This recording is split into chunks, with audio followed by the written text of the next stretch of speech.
Today I'm looking at an article that appeared in the Business Day by Tom Eaton entitled Judging the Past Controls the Future. I'm absolutely delighted to have as my guest now Helmoed Heitman, military affairs analyst and author. Let's get into it.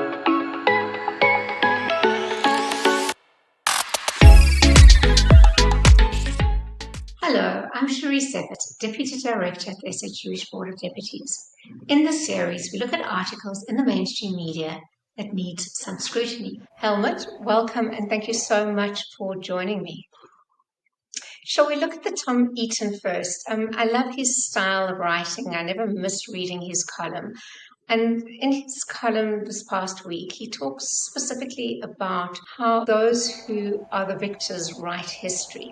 And he's specifically referring in this case to the, obviously the Israeli-Hamas war. What was your take on it? Look, normally in the past it's always been a case that the victors get to write the history. I remember way back when, I wasn't there, but I've read it, Winston Churchill saying that history would treat him kindly because he was writing it. That pretty much is the case. If you win the war, you get to write the history books afterwards. And that's been for a long time. What has changed is, both sides over the years, and in every conflict, have become a lot cleverer in their propaganda, mixing fact with fiction and getting it through. But more to the point, now we have a lot more people reporting things, quote unquote, on social media. Everybody and his dog has got a cell phone with a camera these days. And obviously the camera doesn't lie, and not necessarily even the person wielding the camera is lying, but you never have the context. So I don't quite know what history in the future is going to look like, because is it going to be written by the victors, or is it going to include all the stuff that everybody and his dog with his cell phone camera put out? And it's going to complicate life a little bit. But to be fair, most history, you probably need a century to go back and look at it and see, right, who did what to whom and why, really. If you look at the history of Britain, they've gone to war against every European power that ever became an economic threat. And if you read the Brits, every time the other person was a horrible, nasty dictator. Now, some were, some weren't. But, that's it. There's a lovely map on Facebook somewhere, on the internet somewhere, put out by a Brit saying all the countries in the world that we did not invade, and they're very few. But they're masters of the propaganda. A really weird one there is that while I was in the UK on a course in 75, 76, I came across an analysis, a British analysis, that showed that German wartime radio broadcasts had been more honest than the BBC. But we all have this image of the BBC as this paragon of truth and virtue.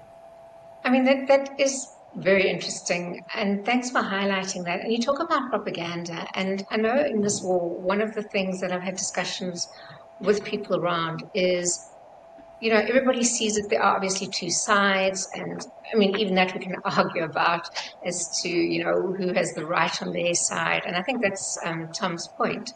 But are there facts? Are there facts that can be exposed, and we can have our interpretations of the facts, but we can't interpret the facts themselves? Look, facts, they're always facts. The problem is that in the real world, unfortunately, facts and truth matter very little. Perceptions are what drive the machine. What people think, what they believe is what counts. You can tell the truth till you're blue in the face. If they don't believe you, it doesn't matter. It's totally irrelevant. We do have facts. The whole situation in Gaza now, the current situation, was triggered by the October 7. There's no question about that. What is interesting is that hardly anybody bothers to mention that anymore. Similarly, the same people who are criticizing the IDF's actions in Gaza, and I must say I'm inclined to think they maybe have got a bit carried away, but the same people criticizing that are saying nothing about what Russia is doing in Ukraine. So either or, guys. But either or doesn't work in the real world. Everybody goes for his side and backs his side. It's for the analysts afterwards to try and work out what really happened. But at the moment, the facts are there. The other thing is that, looking at it from a military point of view, Gaza is an interesting one. City fighting is always difficult. It is always messy, and civilians always suffer. It doesn't matter what war it is. You look at Grozny in the Russian war against Chechnya, for instance, the Grozny fighting. You look at Fallujah in Iraq when the US Marines went in to clean it out. Now we look at Gaza. But there's one difference. Gaza, by the looks of it, I mean, I've not been there, so I can't say it for a fact, but by the looks of it, is the first really fully prepared urban battlefield that anybody's encountered. And that makes it different. In Vietnam, for instance, the Americans at Cu Chi had to deal with an amazing tunnel network that the Viet Cong had dug, partly under their base, under the American base, which is a little embarrassing. But it didn't have the urban top structure of high-rise buildings and stuff. In Gaza, you've got a fully prepared, three-dimensional urban battlefield, which is exceedingly difficult. And I certainly would not like to be an IDF soldier fighting in there, because you don't know where the hell the other guy's going to pop up. That's different. That's new. Also, Gaza is such a tiny area with a lot of people. So what do you do with civilians? Civilians are always a problem in an urban fight. You've got to herd them around the place, which obviously disrupts them. It turns them inevitably into enemies at some level. So it's an exceedingly difficult battlefield. And while as I said earlier, I do think the IDF may have gotten a little carried away here. Having said that, if I was an Israeli after October 7, I'm not sure I wouldn't be burning down the whole place. Flip side, if I was a Palestinian, having been exposed to the storyline for long, I probably would regard every Israeli as somebody who should be shot on sight. It's arguably the most difficult, intractable problem in the world today. It is an intractable problem, and I think, at some level, and I think Tom hinted at his article, is that Israelis might justify this war as a just war, that they are fighting on behalf of democracies against a death cult that would like nothing more but to wipe out and eradicate Israel. And if October the 7th was anything to go by, and the fact that Hamas has said they will do it again and again, they have the right to protect themselves and their citizens. Other people don't see it that way, obviously. They see it as, I think you hinted at it earlier, as Israel is something that perhaps should be wiped off the face of the earth. How do you find that kind of moral equivalence? Is, I think, what Tom is asking, and then who decides? That's difficult. But let me give a bit of historical perspective a bit. A very good friend of mine, long gone I'm afraid, served in the British Army right through World War II. And one day we met for lunch, and he was looking somewhat depressed. And I said, "What's the matter?" He says, "I've been thinking," which is always a terrible mistake, but anyway. And he said, "What is the difference if you have a large civilian population you regard as hostile? If you can get hold of them, you arrest them, you throw them in camps, and maybe you kill them. If you can't get hold of them, you bomb them to death and incinerate them in the air raid shelters, etc." He says, "Where's the moral difference?" And fortunately, I could say with a perfectly straight face, having been born long after the war, saying, "Don't ask me, I wasn't there." But, it is a question. Does one wrong justify another wrong? I don't know. The law of war and peace, for instance, in every interpretation I've ever seen, you are allowed to inflict a certain number of civilian casualties if there's a good military reason for it and proportionality. The problem is, who decides the proportionality? The poor lieutenant or captain or maybe even colonel on the scene at the time, whose immediate responsibility is to look after the lives of his own soldiers, or people judging afterwards. It's a little bit like complaining when a policeman shot somebody by mistake. Yeah, well, he had to take a decision in a second or two. The judges afterwards take a decision, and the lawyers over months in court over 3 martini lunches. There is a big difference here. And that's where it gets difficult. And, where's your moral equivalence? I don't know. The one thing I can say is that pretty much after every conflict that I've experienced in Namibia and South Africa. My dad in Germany after World War II, he was with American intelligence, then ran a history program there, is that the soldiers, when the dust is settled, get on with each other. The civilians bear a grudge forever. Because soldiers, actual soldiers tend to be the same on both sides. Yeah. They have very little respect for their own politicians as a rule.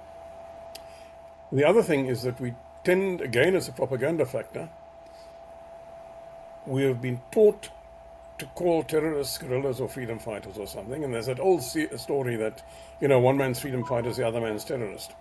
The reality is a guerrilla and a terrorist are two quite different things. I'm not making a moral judgment here either.